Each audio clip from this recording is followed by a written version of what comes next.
How many times have you promised yourself to start something? How many times have you promised yourself to do something? How many debts do you have to yourself? You have promised and planned too much for yourself. You have devalued your own words too much, and now, any goal is just a non-serious desire until the nearest reason. Aren't you tired of it? You are like a little finger battery. You only have enough charge for one flash. Are you not motivated enough to live the one life you have been given according to your own script? Do you want motivation? Motivation is the most laborious and resource-consuming myth, which does not exist in nature and consumes all your strength. Everyone thinks they lack motivation. They read motivational books, watch motivational movies, pictures, posts. Does it help? Something tells me not really. In the world, there are many people who live in the hope of filling themselves with someone else's energy. Maybe you will start producing energy for your own goals? Maybe you should stop saving it? Maybe you should stop crying to the nearest free ears? You have created your own problems with your own hands, your own worldview, and your own inaction. So why don't you start doing something? Instead of generating an endless stream of reasons and self-justifications, just do it and write down what you did.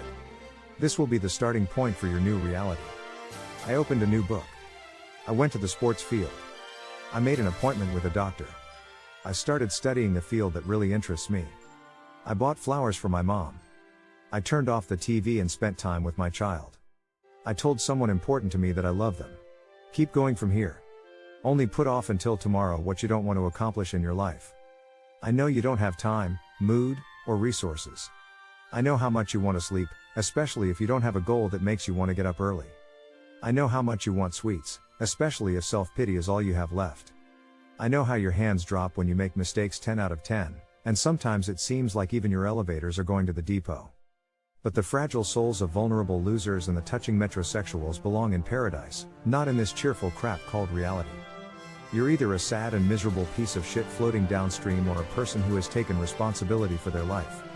The emotional pain of your own helplessness is much more painful than all of your missed workouts, all of your limitations, all of your carbs consumed, and the absence of beer on Fridays. It burns you completely from the inside out, and there is no reverse process if it has already begun.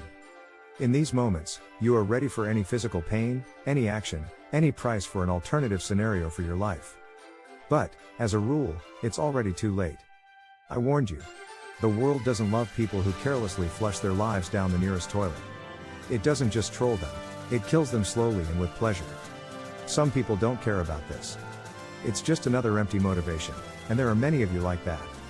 They all know you can't move them. But it's just a show, a cheap self-deception.